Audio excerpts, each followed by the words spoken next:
Thank you so much all for joining us this evening. Really lovely to see so many of you have jumped online. My name is Susanna Schofel. I'm an Associate Director at Evidence for Learning. I'm joined tonight by a wonderful panel who I'll introduce to you shortly. A few housekeeping highlights. Please send through any questions at any time in the chat. Hannah Matthews, our Associate Director, is also in the chat to answer your questions, and we'll try and get to as many of them as we can. If you require a certificate of attendance, please email us and we will send that through to you after the session. And just for reference, the session will be recorded and resources that we refer to today will be shared as well with you. So before we begin, I would like to acknowledge and pay my respects to the traditional custodians on the land on which I'm joining you from, the Wurundjeri and Woiwurrung lands of the Kulin Nation. I pay my respects to elders past and present. I know that we're here from many, many places this afternoon. So if you are in Australia or indeed internationally with First Nations people, please introduce yourselves by sharing your names and the traditional lands from which you're joining us in the chat. At Evidence for Learning, we recognise that Aboriginal and Torres Strait Islander people are inviting us to walk together on a journey towards reconciliation. We support their calls for a voice in Parliament protected by the Constitution. There are a number of new faces and new names today in the webinar attendees, so I'll give you a little bit of background on Evidence for Learning.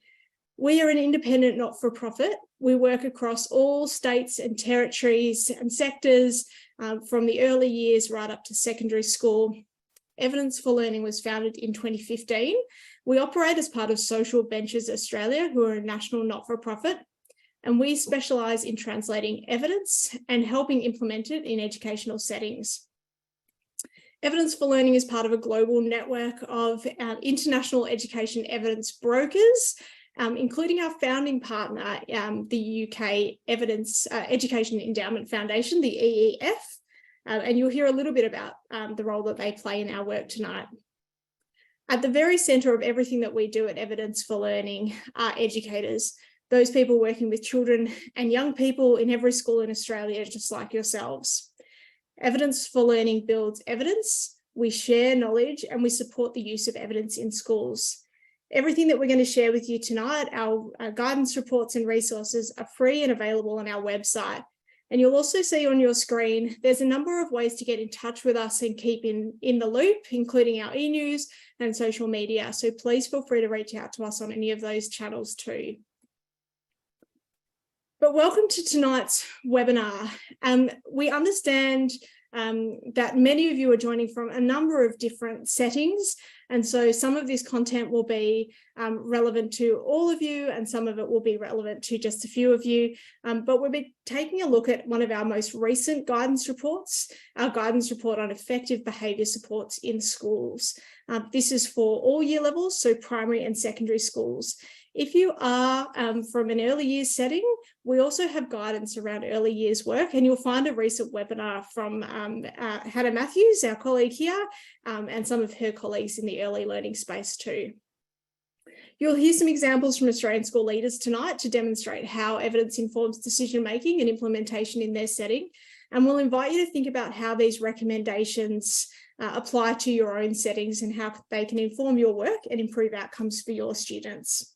We're going to share a link in the chat to the full guidance report for you to access, and please feel free to peruse that in your own time. So 600 people have registered tonight. You're here because behaviour is a priority for you, or is a concern, or is a passion. Behaviour has been highlighted as something that is really, really crucial in Australian schools. You're going to hear a little bit about that tonight too. For Australian teachers and students, disruptive behaviour is a challenge. So poor behaviour is a major cause of stress for teachers, and it can have a lasting impact on students' experience and the outcomes, social, emotional, learning outcomes of students as well. So this is why behaviour has become a priority at Evidence for Learning. There is a need for schools to have a consistent and clear approach to behaviour that set and maintain behavioural expectations in lessons and throughout the school environment. There's a number of things that we've learned from the research evidence, which we're going to share with you shortly. But really important to this conversation is what do we mean and what is outside of this scope. So behaviour, we talk about behaviour as learning behaviours. A number of the questions that came through the chat were really more about those extreme behaviours.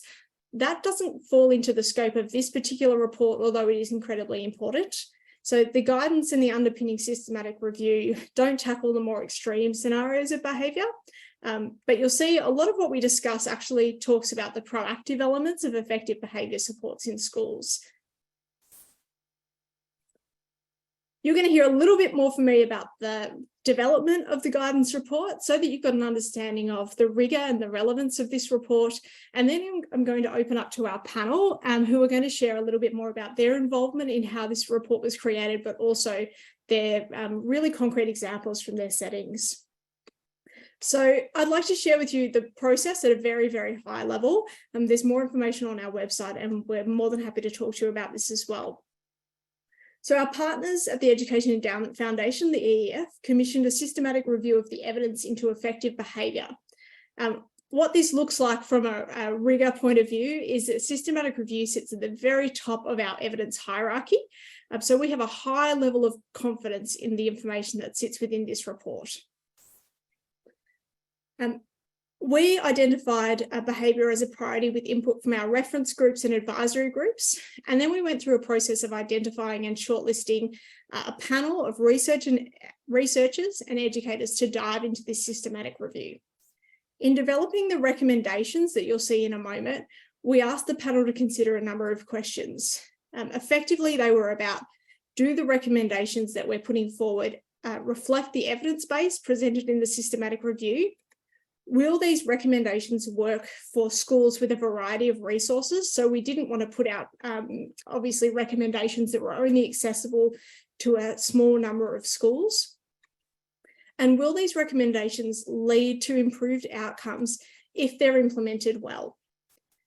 So finally, we compiled the individual responses from the panel and then a panel discussion to draft a range of recommendations, which we tested with stakeholders. And then we finally spoke to schools who were providing illustrations of practice aligned to each of these recommendations. So that's just the snapshot of how this guidance report was developed.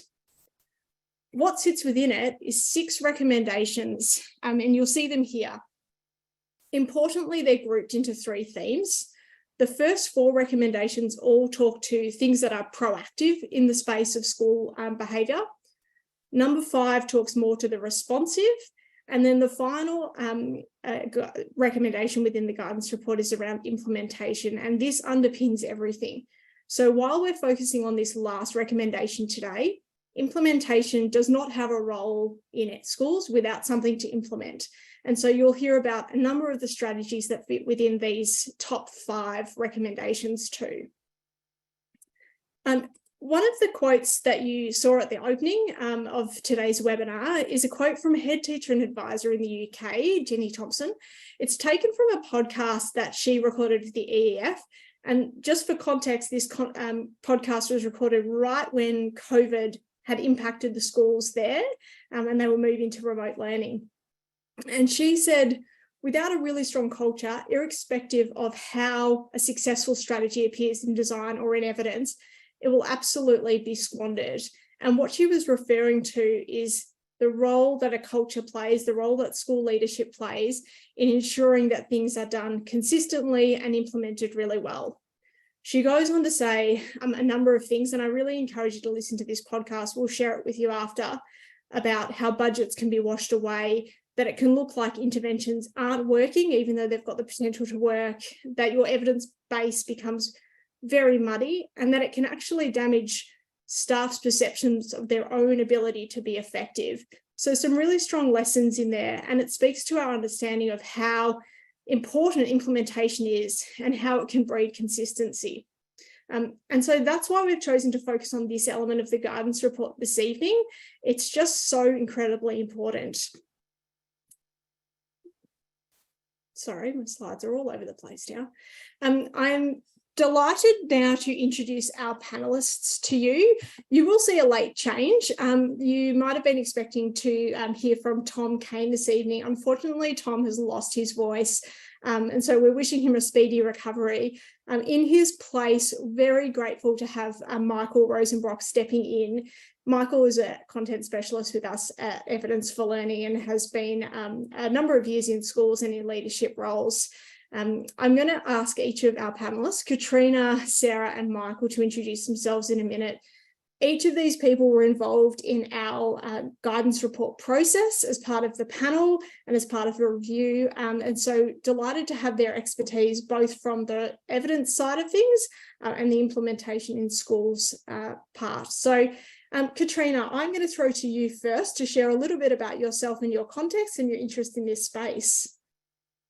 Yeah, sure, no problem. So I worked on the guidance report at Evidence for Learning. I'm currently part of the leadership team at Docklands Primary School here in Melbourne. I work as an instructional coach. I'm also the leader of positive behaviour support at the school. At Docklands, we implement a whole school framework called Multi-Tiered Systems of Support, or MTSS. And that's my background. So my background is actually in literacy, RTI, and behaviour support, and the interconnection between those two things. So MTSS at our school is an umbrella framework, and it encompasses both what's called response to intervention, which is the academic arm of MTSS, and positive behaviour support, which is the behavioural and wellbeing arm of MTSS. And the reason we implement that at Docklands is that it supports our teams to integrate evidence-based behaviour support with evidence-based instructional practices. And we do this because we know that student behaviour is heavily influenced by the environment within which it occurs, and that it's really inseparable from instruction. So at Docklands, where I work, we place a heavy focus on ensuring that our tier one, so whole class instructional practices, our routines, our structures and supports are all implemented completely consistently across the school, and that they're really tight, because when we know when we improve those tier one instructional practices, we improve overall student behaviour and learning, and we reduce the need for tier 2 or tier 3 support, and that's both academically and behaviourally. So Docklands is a new school, and it's growing quite rapidly. And a lot of our students are new arrivals to Australia, and we have a significant number of students who have English as an alternative language. And we're right in the city, and so because of our city location, we are actually a multi-level school with views of the city, and we have quite a limited play space. But yeah, that's just a snapshot of the school that I work in. Thanks, Karina. And we're going to hear a lot tonight about that really clear link between learning, instruction, and behaviour and how that sits. So thank you so much for framing that. Sarah, I'm going to hand over to you. Thanks, Susanna, and hello, everybody. It's wonderful to be here. As Susanna said, I'm Sarah Richardson. I'm one of the programme directors at the Australian Education Research Organisation.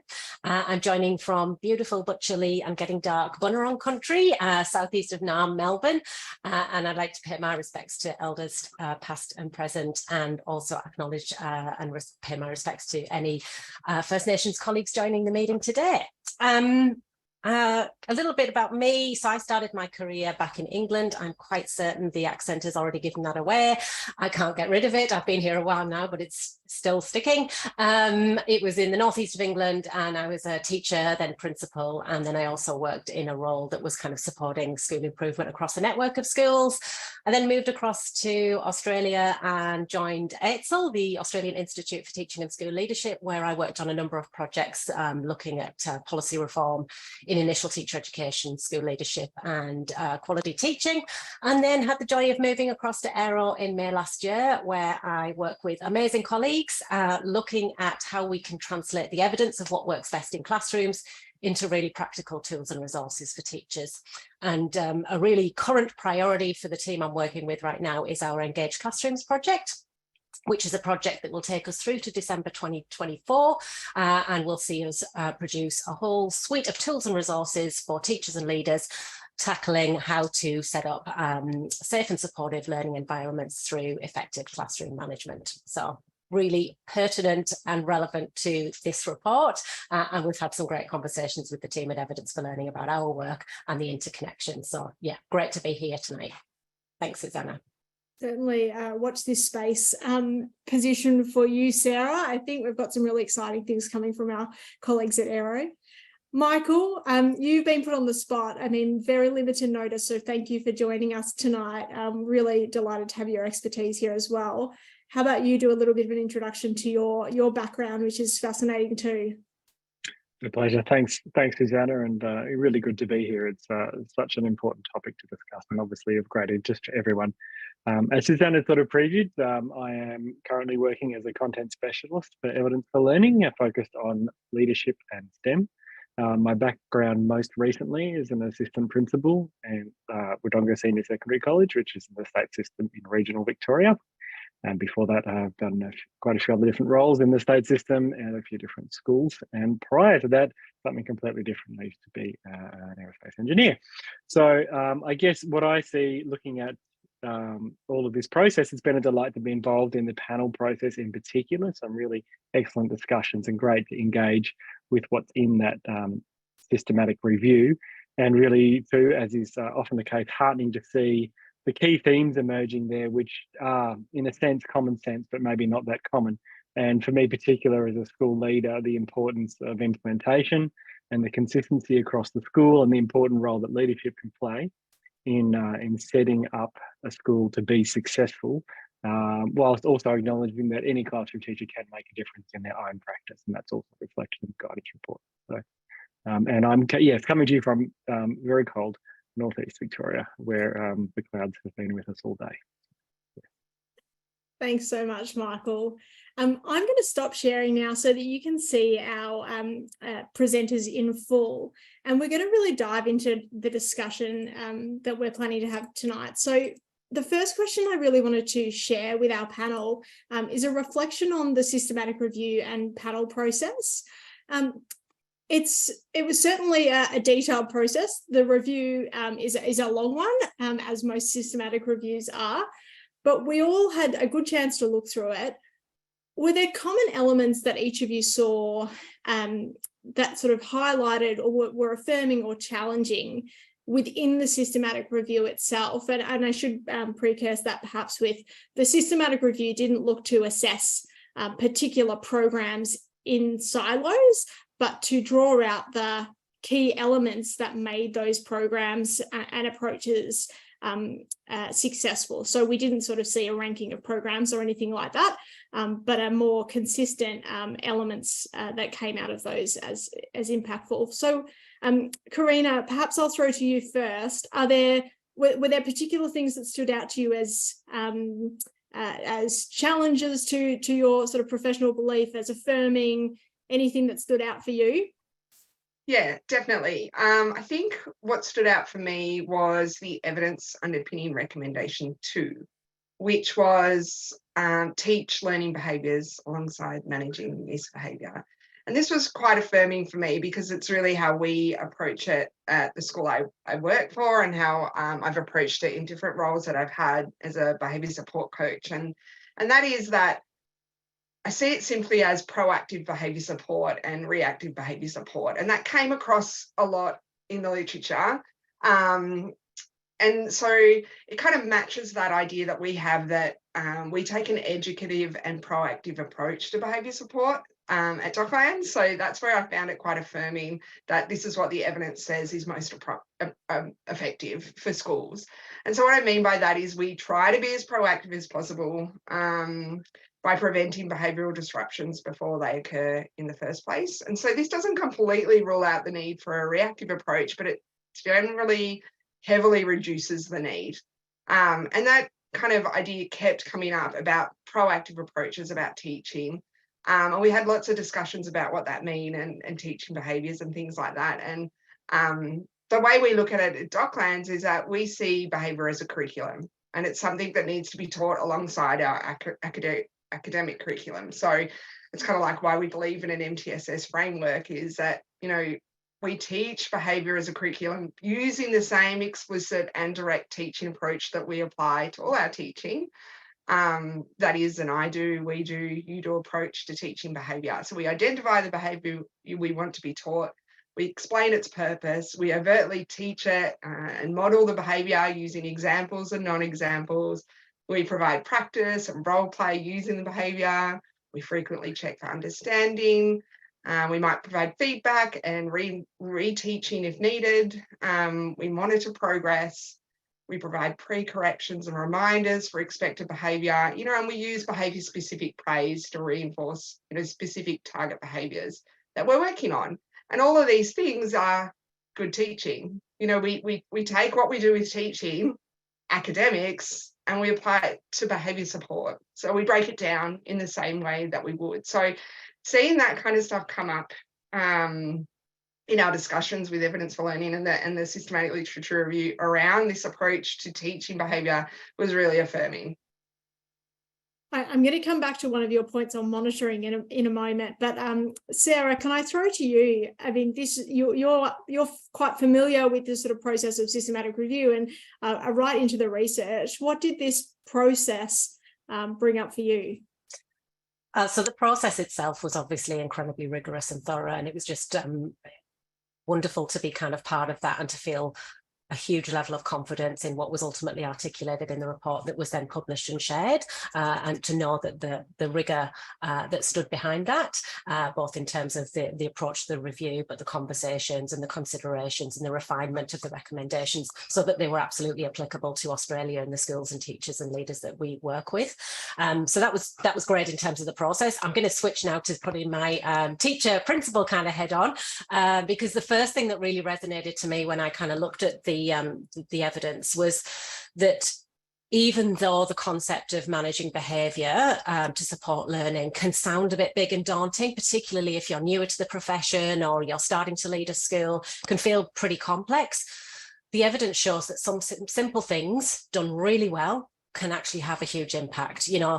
Greeting students warmly, politely, respectfully when they come to your class, knowing their names, using them really regularly when you talk with them and interact with them, having simple activities ready for them when they come into the classroom so that they can get on with something purposefully before the learning actually starts. Just some of those little things are hugely impactful in terms of reducing the significance or the severity of disengagement and disruptive behaviours. So I think that was the first thing that really resonated with me.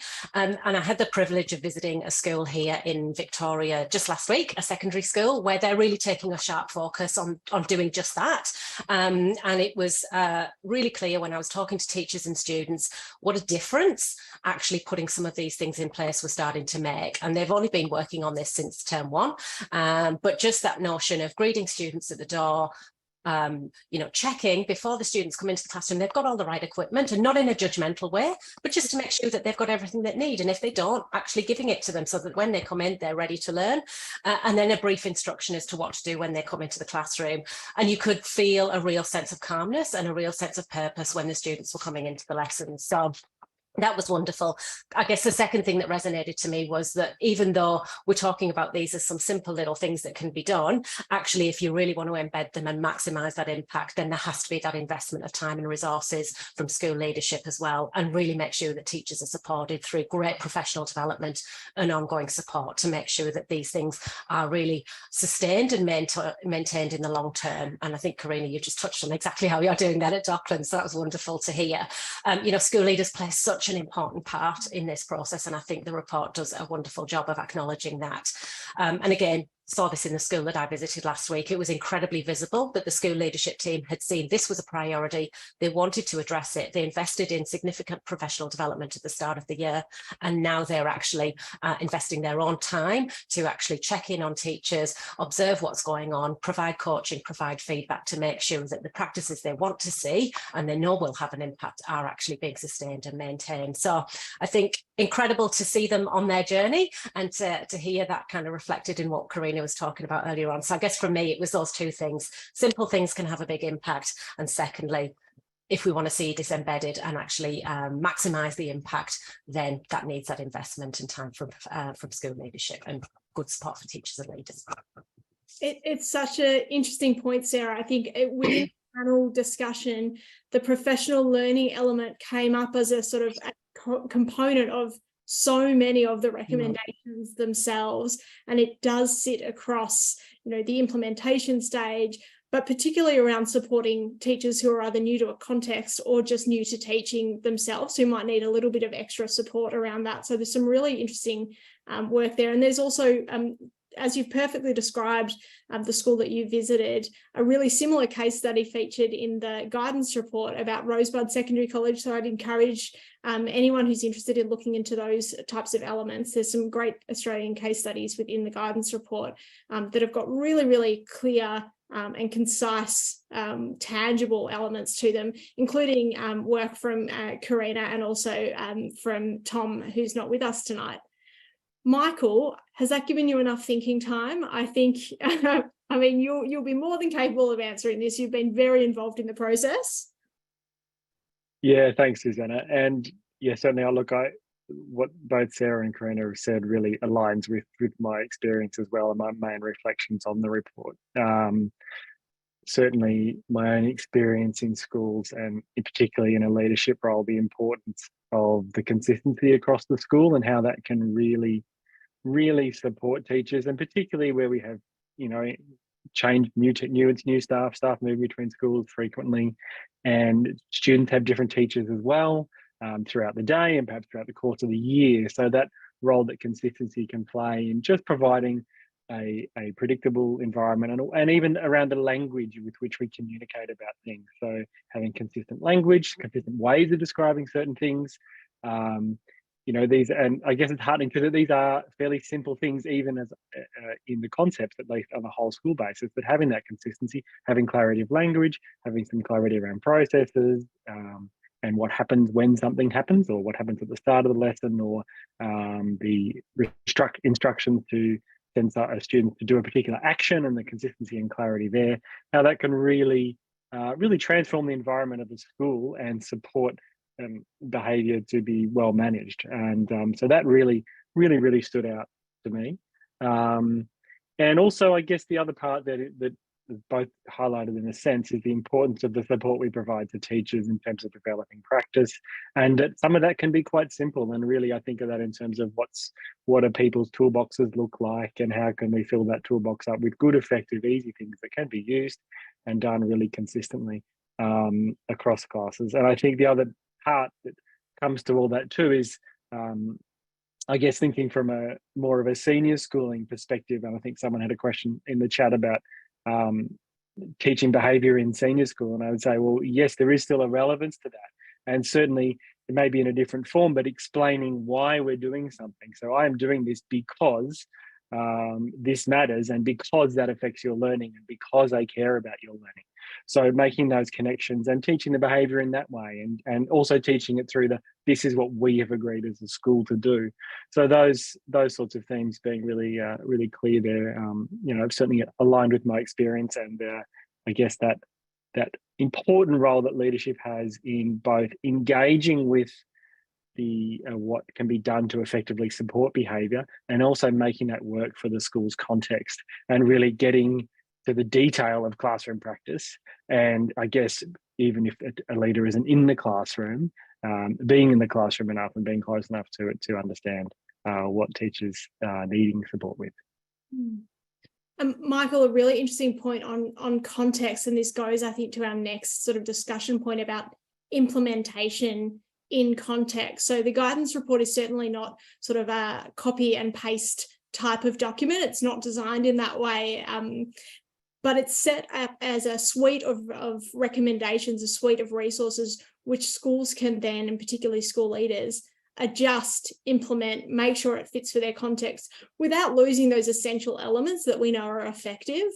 So with that in mind, and I mean, the catch cry there is like implementation can really make or break something. We can do something that should be really effective in a way that is not implemented well, that maybe we haven't put enough time and effort, enough professional development into, and it cannot have an impact, or it may in fact be detrimental.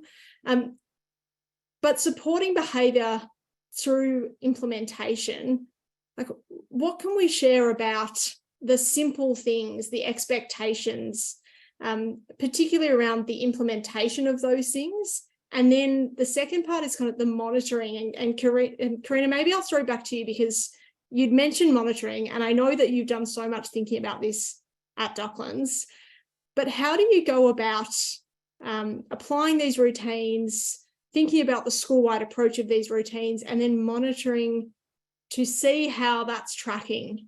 Yep, absolutely. So I just want to start by saying that although this recommendation of implementing routines and consistently applied across the school will have the best outcomes when there's, it is consistent across the whole school. I also know that there's probably teachers out there that are like, well, my school's not doing that. So how is this going to impact me? How can I do this if I'm not at a school that doesn't have a whole school approach? So what I want to say is some of these things, and I'm about to talk through them, they work best when there is a whole school consistent approach, but you can also have a consistent approach in your classroom. So keep that in mind as I'm talking, because you can do class-wide implementation too. If you're really overwhelmed and you're that one teacher that's wanting to implement something. So keep that in mind as we're going.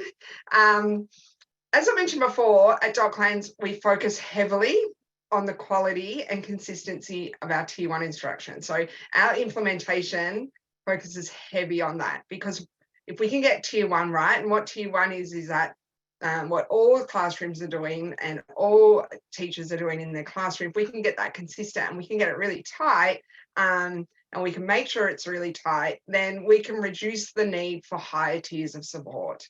And we do this on a granular level.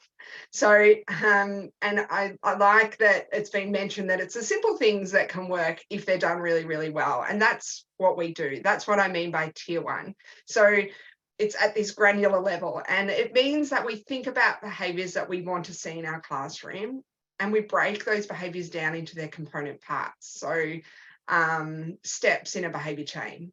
And what we do is we make a plan to teach those steps to fluency. So this is how we build our routines. We don't just have a routine and go, yep, this is our routine, everybody, and we just expect you to do it. We actually break those routines down into their component parts. We write it down, called a task analysis, and we plan to explicitly teach those steps to fluency. For example, it might be a routine in our classroom around mini whiteboard use during explicit instruction. So teachers might be having trouble with kids writing on the whiteboards when they're not meant to be. They might be playing with the texture and the rubber and doing a little drum on it. They might be holding them in the air when they're meant to be holding them under their chin, or a million other different low-level behaviours that cause stress for teachers. They reduce instructional time, and they can really turn a lesson on their head, and they can escalate. So as a proactive approach, we then teach routines to fluency. So, for example, at Docklands, we've broken the routine mini whiteboard use down into its parts, and we created a written routine for this. And then we teach those steps. For example, how and when to wipe and park your whiteboard, what that looks like with examples and non-examples, what the teachers use as a cue or a prompt for students to wipe and park their whiteboard. So it's the same thing every time. How students need to chin that, what it looks like. It doesn't look like this, it looks like this. So examples and non-examples, and what the consistent cue is to do that. So we practice these routines with our students, providing feedback, reinforcement. And so when it comes to using mini whiteboards as part of our instructional time, we're not dealing with those low-level behaviours. This increases on-task behaviour, it increases time for students to have opportunities to respond, and it reduces the cognitive load for our kids because they're not thinking about how they've got to use their whiteboard. They're just focusing on the tasks that they're doing. So how do we do this and how do we implement this? Well, we do this for all our routines. We have turn and talk routines. We have entering the classroom routines. We have calls to attention routines, routines from transitioning from the floor to tables, how students access resources, entering and exiting assembly, and so on. And it's ingrained in the culture of our school. Now, if you're sitting there thinking, well, that's not ingrained in the classroom, the culture of my school, well, make it ingrained in the culture of your classroom. That's what you can do. So we teach these routines at the start of the year, after any major breaks, and we also teach them when we notice that those low-level behaviours are creeping back in and the routine has got sloppy. We stop, we pause and reteach. That may take 3 minutes, it might take 10, but we see that as money in the bank, because we reteach that and we make sure that it's to fluency, then we're going to get a more valuable lesson for the other part of the lesson. So to create this culture, we ensure that our routines and instructional practices are implemented consistency. And we do this by codifying them. So we've got instructional playbooks with the steps written out for staff, and they're integrated as part of our professional learning and our coaching programs. We have one for Tier 1 instructional practices. We have one for Tier 1 behaviour support practices, and we have one for our whole school and classroom routines. So these are 3 booklets that we have. And to monitor how this is going, we have a specific focus when we do our learning walks as a leadership team. We do those 3 times a term, and we walk through the whole school, and we identify areas where those things might be being a bit sloppy, or that aren't happening. And then we build that into our PL planning, but we also provide feedback and coaching to bring those routines and structures back in place. So everything that we coach in, everything that we provide professional learning from, comes from these instructional playbooks and comes from our learning walks, what we're hearing from teachers, what we're seeing from teachers, so that we have that whole school consistency in the way that we teach routines, the way that we ask students to do certain things. And it's also helps when kids move from classroom to classroom, or when a different teacher teaches those kids, because we have exactly the same routines on a granular level. Yeah. And that's so important, particularly now when we're, so much of what we're hearing from schools is that sickness is back, staff are out, there's replacement teachers, people who might not necessarily teach that class on a normal basis. To have that consistency for students is important. I wanted to kind of one follow-up question for you, and this goes to implementation, but at a sort of meta level. When you spoke about all of those different routines and approaches that you took on as a staff, what was the timeline for implementation? Were they all brought in at once? Were they a standard process? Definitely not. So as I said, we are a new school, so we had the benefit of creating some of these things from the start.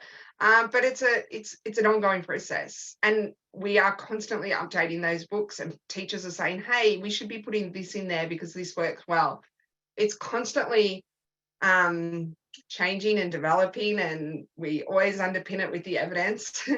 And so a timeline is hard to say because it is an ongoing process. We really have just started. We got our instruction first, we got that right, and we're really bringing in the behaviour support. But the way we see it is that behaviour instruction are one in the same. So we've aligned those 2 things really clearly for our staff, in that good teaching is good behaviour support as well. So you already have all those skills within your teaching toolkit to be able to support behaviour. You've just got to use them to support behaviour. I also like what you said, in that we currently have a shortage of CRTs, and we are splitting grades all the time because we have teachers are sick, out, and so we're splitting grades. And what's awesome is that when we split grades, those kids know exactly how those routines work. They go straight into the classroom, and because every teacher has the same consistent routine, consistent instructional practice, it's easy for them to slip into that classroom. Such a good clarification. Sarah, I want to invite you to jump in now, because in one of the things that Karina spoke about was that link between instruction and behaviour, which is something that you've been doing a lot of work on.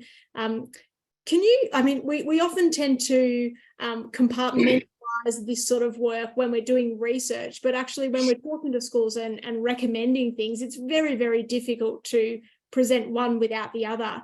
Can you talk a little bit about the sort of approach that you're taking to the sort of instruction and behaviour space?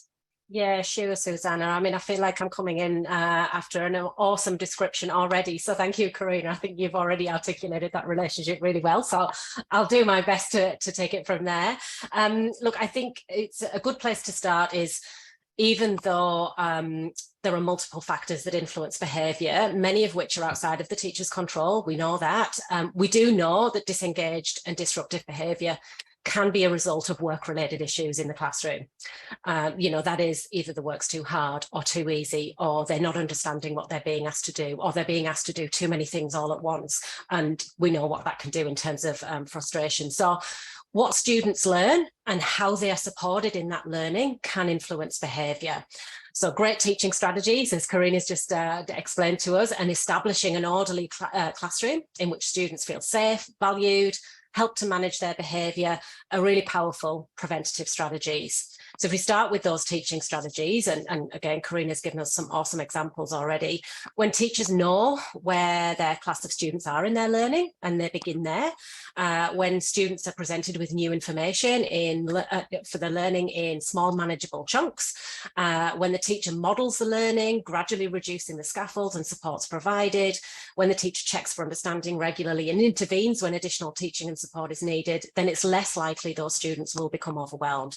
If we put it that other way, it's, you know, their working memory, where all that great processing of the new information is happening, isn't actually overloaded, and they can actually focus on the learning at hand. They can engage in the learning and they can experience real success and achievement. So I guess that's the start of it. And I guess conversely, if their working memories, which are limited in terms of what they can hold at any one time, become overloaded, then they will experience those work-related issues, and then the likelihood of disruption and disengagement increases. So that's, I guess, getting to the teaching strategies. If we go back to that second kind of area of those powerful and preventative strategies, it's about setting up that predictable and safe classroom environment. And when we talk about safety, we're talking about, you know, emotional, culturally, physically safe, and making sure that there's the great student-teacher interactions, you know, that polite, positive, knowing students, knowing their names, and knowing that so that they feel recognised and valued. And then over time, we start to see those relationships develop. Where there are those clear rules and routines, exactly as Karina's just articulated, those expectations are known, they're shared, and they're really clearly understood. And if there's time put aside to learn and practice those rules and routines, then they become automatised. You know, again, they don't need to think about them. They actually know what to expect when they come in the classroom. And again, their working memories are not overloaded. They can actually focus on the learning that we want students to be focusing on. So I guess, Susanna, you're absolutely right. You can't really separate all of those areas out at all. It's really important that they are seen as a cohesive whole.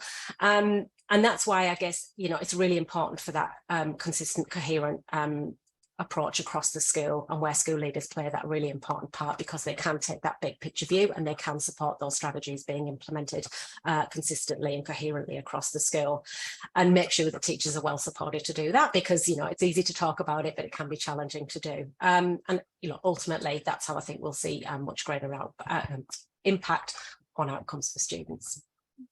It is. I mean, there's just so many elements to it, which I think you've described so nicely. And one of the things that came through really strongly in the systematic review, and then as a recommendation, was that piece around relationships and knowing your students, which is a surprise to you know, exactly no one, but just the sort of simple pieces that fall into that category are really, really important. So if that's an area of focus for our participants here tonight, please go and have a look at that particular recommendation, which is recommendation 1. Again, there are a suite of recommendations, so they all feed together.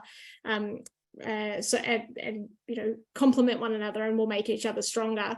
But that point is kind of covered quite explicitly in the report too.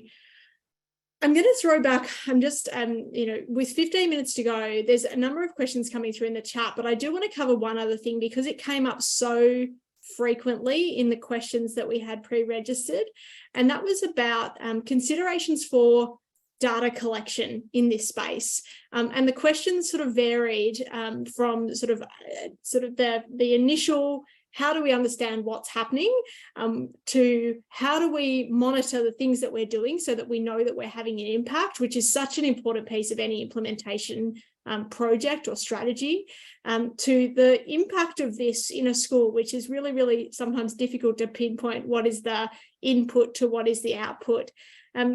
Karina, Michael, Sarah, I'll open this one up because I think it's a fairly broad reaching and there's a number of elements to it. But in terms of data collection, the collection, but also the analysis, where have you seen examples, or were examples in your own settings that are quite concrete in this space?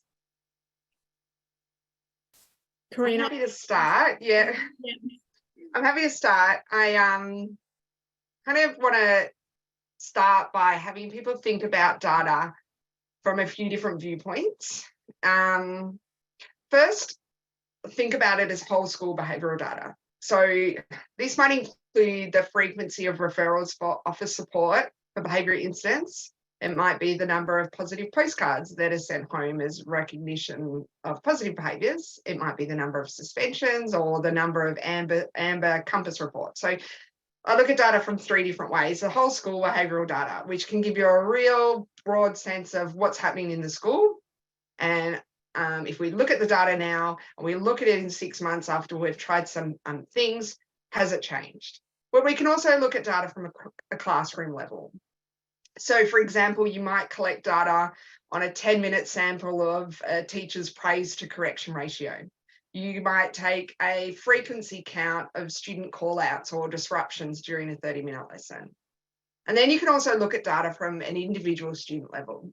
If you're wanting to, we're talking about students that might need some, tier 3 support, so individual behaviour support plans or whatever, we would have that individual student level data. For example, their time on task, or which could just be a tally count, or the number of times a student leaves their seat, or the number of times a child leaves the classroom. The key is, when we're using and analysing data, we need to know what the problem is that we want to solve. For example, if a teacher's having trouble with a particular group of students during learning time, first clearly identify what the behaviour is that you're wanting to increase or decrease. Do we want to decrease students leaving the classroom or getting out of their seat? Do we want to increase time on task? What are we wanting to do? So identify that clearly first. You might want to decrease frequent calling out during instruction time because it's disrupting the flow of the lesson. Then measure that behaviour using the correct form. So whether it's frequency, how often it's happening, or whether it's duration, how long it's happening for, over a set period of time. Then think about the best evidence-based way to intervene to increase or decrease that behaviour. So it might be, if it's, frequent call-outs, it might be, okay, well, maybe we need to reteach the routine of putting our hand up and reinforce that behaviour. And maybe we need to have a focus on that for 2 weeks. And we're going to reteach the behaviour and we're going to target it in our class reinforcement system, or just providing behaviour-specific praise, or only going to students who put their hands up. And then after that set target period of time, then we can go back and collect that exact same sample of data and see whether it's improved. Has class disruptions or leaving their seat or calling out, has it reduced? And that can tell us a couple of things. It can tell us, does the intervention work, or are we actually putting the intervention in place with rigour? Like, are we doing it enough?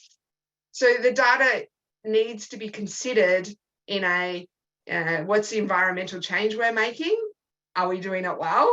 Or is it maybe not having the impact that we wanted to? And do we need to rethink our problem-solving model? And this same process can work at any of those data levels that I talked about. So why are you collecting the data? What type of data collection is most useful for this situation? Collect it, intervene, collect again, and meet and discuss it and see if what you're doing is working. There needs to be a purpose to your data collection, and you need to revisit it in teams to identify the change in the data. I really liked the piece that you highlighted around what we would term fidelity. How do we know that what we're doing is how we designed it, and it's not just a coincidence, or it's not working, it's just that we haven't gone about things in the way that we intended. That is such an essential element of the implementation process as well. And for example, from before, around those classroom observations, just incredibly rich data, which often gets overlooked in schools as well. Yeah. Sarah, Michael, I'll throw over to you. thoughts on, I mean, there's so many elements to data, both the collection and analysis. I'm happy to jump in, Michael.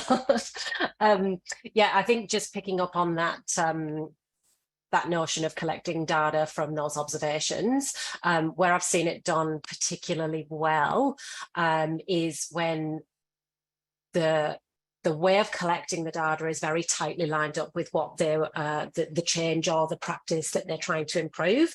And the actual method of collection is super simple. It can be done really quickly, and it's kind of a yes/no response to what they've observed in that period of time, to a certain number of things that they're looking for. And if it's a yes response, there's an opportunity to kind of jot down the example that they saw.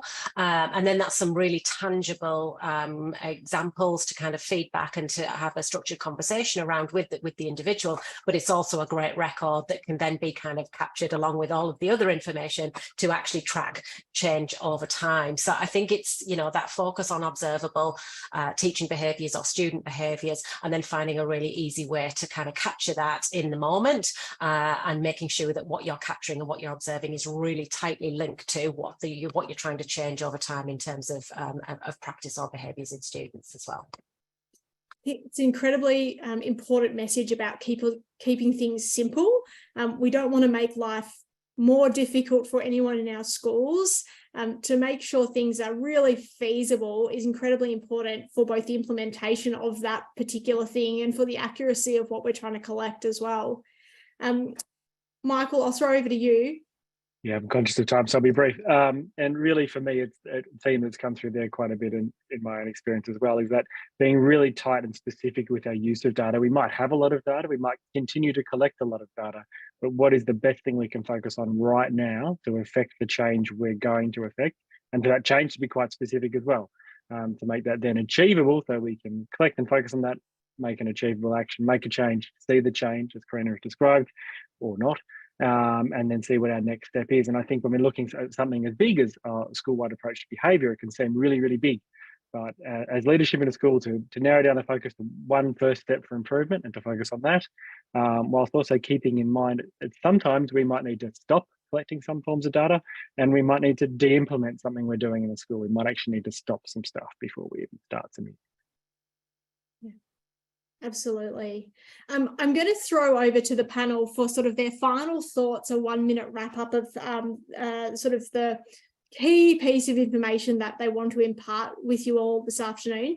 And while they collect their thoughts, I would like to invite you to either use the Q&A box or the chat to share any questions with you, and we'll try and get through a couple before the session finishes today.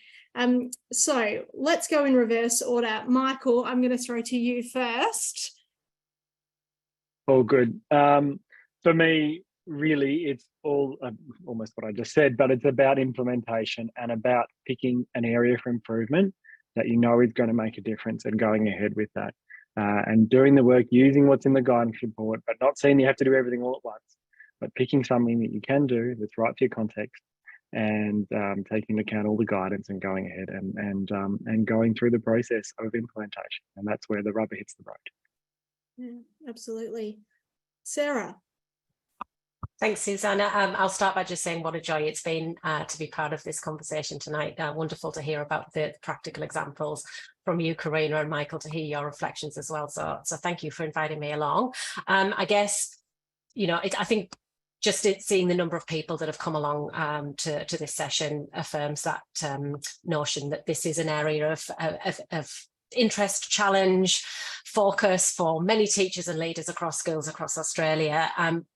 And it can be daunting to set off on that journey. But I think what I'm taking away, or what my key message is here, is that there is a lot of evidence around what works, and you can put a lot of trust in that evidence. And the guidance report is a great place to start. You know, the way it's been synthesized, the way it's been articulated is a wonderful starting point for any teacher or leader who's about to embark on this journey. So definitely start there and trust in the evidence, because there's a lot of strength behind the recommendations sitting there. Thanks. Absolutely, I'd concur. And Karina, we're going to head to you now, and then there's a number of questions in the chat which are directed at you, which is unsurprising given the content of what you've shared tonight. If I was to share one thing that I think would have the biggest impact in is that it's sometimes, as I think Sarah said, it's sometimes the simplest things that make the biggest difference. And I think making sure that tier one, your classroom practices are really sharp and really consistent is where I would start. If I was, studying at a different school and we had lots of issues with behaviour, I think the saying goes, you can't intervene your way out of a tier one problem. And so really focusing on those really strong practices, strong routines, predictability, reduce that cognitive load for your students, and you will see some big changes. I've seen the biggest behaviours being fixed by just sharpening the routines and things in the classroom, and I say getting rid of all the distractions and the noise around and just bringing it back to a calm and safe environment, and really auditing your classroom for that and being really critical and thinking, is it as calm as it should be, and how do I get it as calm as it needs to be? Karina, one of the questions that's come up a couple of times for you is, how do you define at your school with your staff a routine? Like, what's the common element of a routine? I mean, it feels like a question, but yeah. So I think the way that we would define a routine is the behaviours that we use to engage in the things that we do every day. So I work in a primary school context, but it's equally as important in secondary school. Is, what do we need for learning? What are the things that we need for learning? We have to get those every single day. We need to follow those routines. When we go for a drive in our car, we have driving routines. We stop at red lights.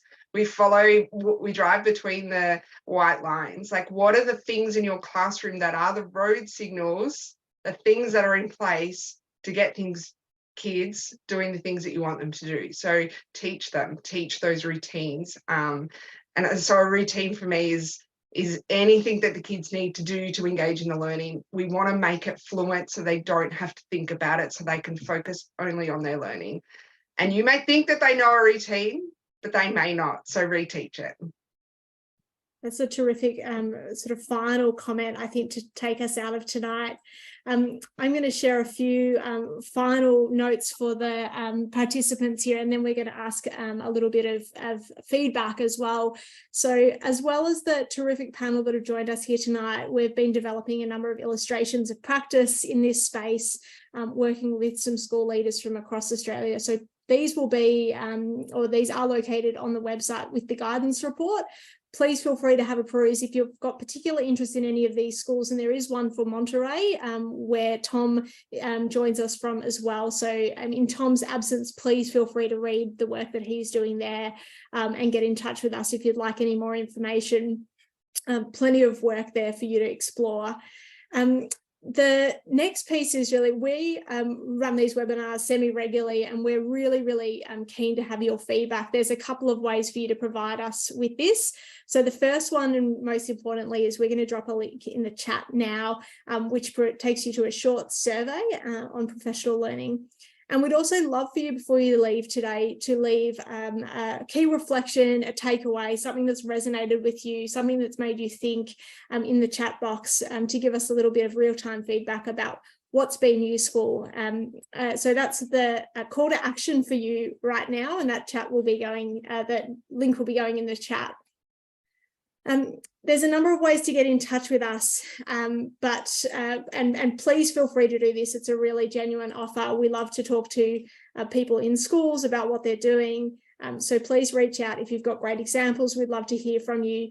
But I'd really like to just wrap up tonight by saying an enormous thank you to Karina, Sarah, and to Michael, also for Tom for his preparation, which I know he's done for tonight. So there's a huge thank you to our panelists for joining us. We appreciate your time, and to all of the participants tonight who have come along. We just are incredibly grateful that you've spent your time with us this evening. We know it's a really hectic time for everyone in schools, and so we are so grateful.